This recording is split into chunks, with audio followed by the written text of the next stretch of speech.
a wonderful lineup for you, including lots of local homegrown talent. And first up, Karen Campbell is a Scottish writer who moved to the Midlands in 2002. She's the author of a collection of short stories and 4 novels, the most recent book being The Strange Adventures of Mavis Street. In November 2014, she won the Planet London New Author of the Year award. Please welcome Karen.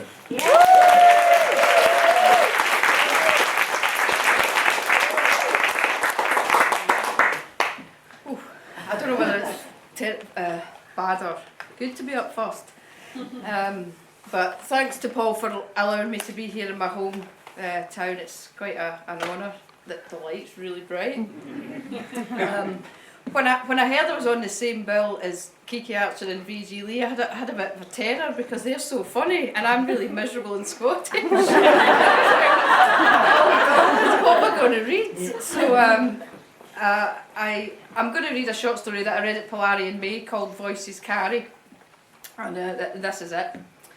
My hands are shaking as I open the clasp in my purse and pull out a note to give to the cashier behind the glass partition in exchange for my ticket. I walk away, the queue moving up behind me, and I look at what I am holding. I have held many tickets, some have had significance and some have not. I know this one today does. My hands shake again and I deposit it in my purse, safe. These hands are lined now and ache with arthritis, but they've held promises in them. I check the departures board to find out my platform and I make my way there. Everyone is in a hurry, no one smiles, no one makes eye contact.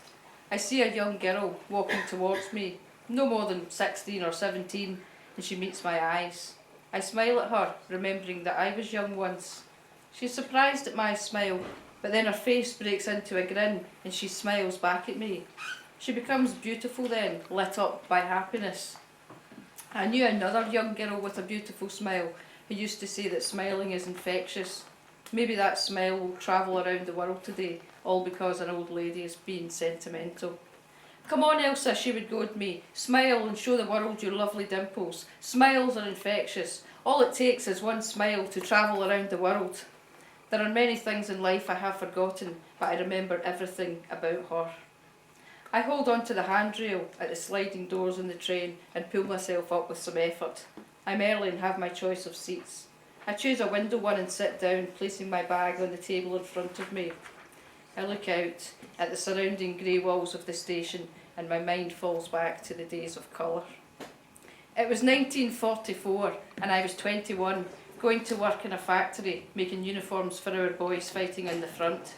My sweetheart was somewhere in France, shooting the Jerrys I hoped, and I wanted to do my bit like we all did. I hoped every day that the war would end, Henry would return home safe and in good health, and we would be married as promised. Twice a week I dutifully wrote him a letter telling him the mundane routines that made up my life, to cheer him up, to bring a little bit of the homeland into his trenches. The rations, the air raid sirens, mother moaning about the quality and quantity of potatoes. It would never compare to what he was going through, but I hoped it would make him smile. I was sending my smile across the English Channel to France. Henry was solid and dependable and would make a fine husband, according to my father anyway. We'd courted for 6 months before he'd boarded his train, dressed in his army greens, and I thought I'd spied a tear in his eye. 20 years old and too proud to admit his fear. I waved goodbye with my sodden hanky, never knowing if I would see him again, twisting the engagement ring in my finger, my promise to wait for him. I never go back on a promise. In the factory, I was placed on the sewing machine next to Greta. She had a cigarette dangling from her red lips and threw her hand out to shake mine, gripping so hard my ring cut into my finger and I had to stop myself from yelling out. I should have known then, when Greta took hold of something, she gripped with all her might. We became friends because Greta took a shine to me, calling me her small introvert, but I was only ever shy around her. Greta had been 15 when her parents in Berlin had shipped her to England to stay with an elderly aunt. They had foreseen the disaster about to happen in Europe and had sold everything they owned to aid her escape on a kinder transport. Her English was word perfect, but her manners were not always so, and although we were the same age, I looked up to Greta. She'd lost contact with her parents shortly after her arrival in England, and it was the one thing that would darken her striking blue eyes and curb her tongue. As our friendship grew, she invited me out one Saturday on her day off. She would bring a picnic, she said. As I got dressed that day, changing my blouse from one to another, my mother asked if I'd forgotten Henry. Did I have a new chap? I blushed and told her of course not. Greta stood outside the train station waiting for me, smoking a cigarette, her blonde hair hanging in curls on her shoulder. I'd never seen her without her headscarf on, and I was struck by her beauty. I smiled at her as I approached, my legs nervously weak, and she said, "Ah, Elsa, the girl with the prettiest smile. Come, I have our picnic. Let's hope this bloody English rain stays away." I said little and let myself be led by her. I stood quietly behind as she bought 2 train tickets and watched her flirt outrageously with an older man so that we could have window seats facing each other. When we sat, she offered me a cigarette and I shook my head. As the train jolted into movement, she began to tell me that every day off she would get on a train and ride for an hour or so. She would see a bit of the country, have a cup of tea somewhere and eat whatever sandwich she had managed to come by that week. She talked a lot, and occasionally between the lines I read a thought in her heart. I'd never read anyone before. She made me hike to a place she'd been to many times, and I cursed my choice of footwear, knowing I would be blistered by the end of the day, but not caring. Pleasure always comes at a price. There was a field with a big tree in the middle, all by itself. We stood under it, and Greta shook out a blanket from her bag and told me it was an oak. It stood there for many years, maybe hundreds, she said. On its own, she'd added. On its own, like her, in a foreign country, standing alone. "You don't say much, Elsa," she commented. "I talk too much, it fills the silences." "You don't like silences?" I asked. "I don't like the silence at night in my blackened room. It makes me feel like a tree on its own. Trees should grow together like a big family, shading and protecting each other."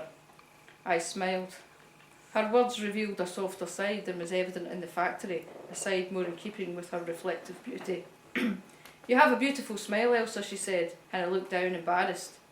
We were sat on her blanket, shaded by the oak leaves, the sun bright, and no sign of the bloody English rain she had feared so much. "Tell me, Elsa, how does this war make you feel?" "Lonely," I answered, without thinking. She nodded. "You don't have to be lonely anymore." "Tickets, please." I heard the conductor approaching, snapping me from my reverie. I fetched my ticket and smiled as I handed it over to be punched. The ticket man did not even look at me. To some it seems I am no longer a person, but to one person I was the whole world. You don't have to be lonely anymore. Voices carried down the years. I began my love affair with Greta that first day we went on the train and sat under a giant oak tree. I'd never been kissed before, not properly, and Greta took care to kiss me until I thought I would pass out. "How did you know?" I asked. "You're a big oak tree just like me," she smiled. Then she kissed me again and everything disappeared. The factory, the war, my parents, Henry.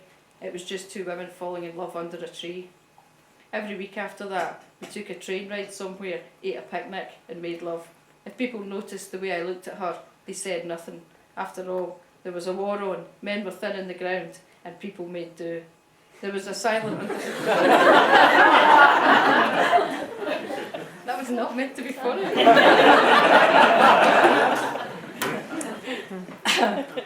There was a silent understanding from these same people that it would end when the men came home, and Greta, who hated the silence, said nothing to fill it.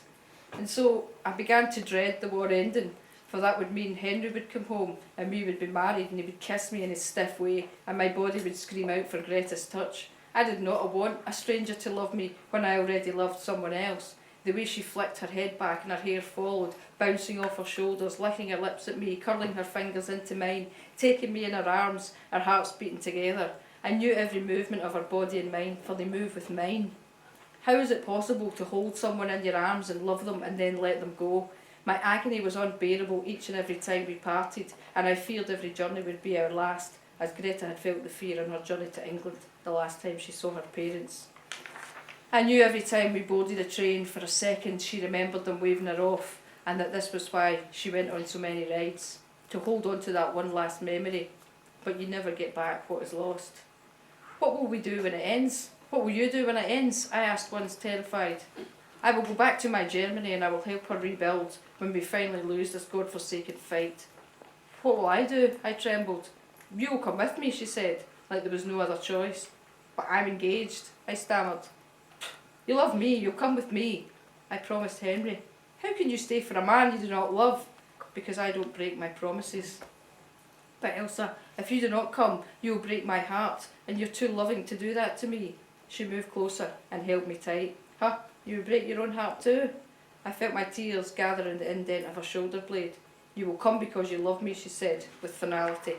I surrendered again to her and let her love me, the joy of her fingertips, making me forget for a precious few moments, creating memories that I would never forget. For a moment. Excuse me, lady, are you all right? Again, I was removed from the past to see a young man peering at me with concern and realised I was crying. I quickly dabbed my eyes, smiling once more. Yes, I'm fine, thank you. I was just remembering that I had a friend once who could not wait to get her last train because this time the journey would take her home. They came running into the factory to scream the news that the war was over. I should have been happy, but my stomach sank and I felt sick. I immediately turned to Greta and saw the silent tears slide down her cheeks. Henry would be back and I would be married. Greta would go home and life would go on. Only I didn't know how my life could possibly go on without my rock beside me to soothe away the loneliness and make my dimples appear. We began to meet every night, knowing our time together in this way was coming to an end. Times were changing and we were changing with it. There were no tender embraces anymore. There was fast love, hungry mouths, pressing bodies, insistent desires. Every day that passed seemed to fill me with greater dread, a huge and horrible emptiness beginning to grow. I could not imagine a life without Greta, but I could not imagine a life with her either. Women did not live with women as lovers like we were. Women got married and bore children, looked after their husband, managed the family. But what about me? What about what I wanted?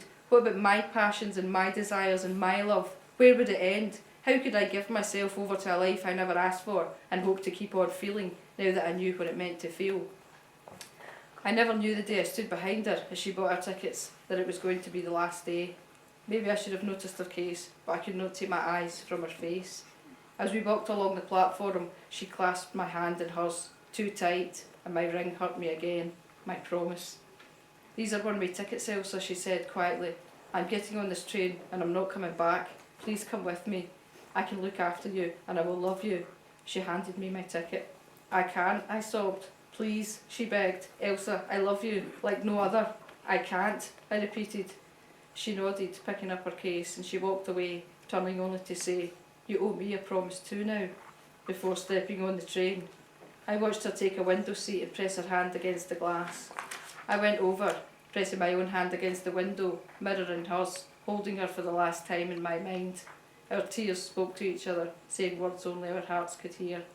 As our train pulled away, I collapsed to my knees, bowed by the sheer weight of my heart breaking. I never saw Greta again. That was over 50 years ago, and not a single day has passed when I've not thought about her. Greta was my one true love, the lover that gets into your heart and claims it for themselves, and no matter if you love someone else, your heart always belongs to them. I married Henry, and he was a fine husband as my father predicted. He never lit the spark of my passion, but he was kind and thoughtful and a proud dad. I loved him in a very different way to Greta, and my broken heart had finally healed. But I never forgot her for a moment. One moment. One moment that could have changed my life. I could have stepped on that train with her. I could have lived my life for love and not duty. I could have been brave, but I chose to keep memories instead of making new ones. I abandoned my lover and broke her heart, the one thing I promised her never to do. Now, 53 years after I waved goodbye to Greta, I'm an old woman sat under an even older oak tree on a blanket. Last week, I received a letter and a parcel from a stranger in Germany. The letter was written by a woman named Heidi, who told me she'd been the life partner of Greta for the last 39 years of her life, until her death 2 months ago. It was Greta's wish that her ashes be scattered by me under an oak tree. I would know where it was. She said Greta knew I would do this, as I owed her a promise, and I did not break my promises. I look in my purse at the 50-year-old train ticket, now unreadable, and a dog-eared photograph of my lost love. I see her sitting on the blanket in front of our oak, tossing her golden curls, and hear her telling me to smile because voices carry through the years. I never knew the beginning was the beginning, but I know this is the end, and I can say goodbye now that I've kept my promise. Thank you.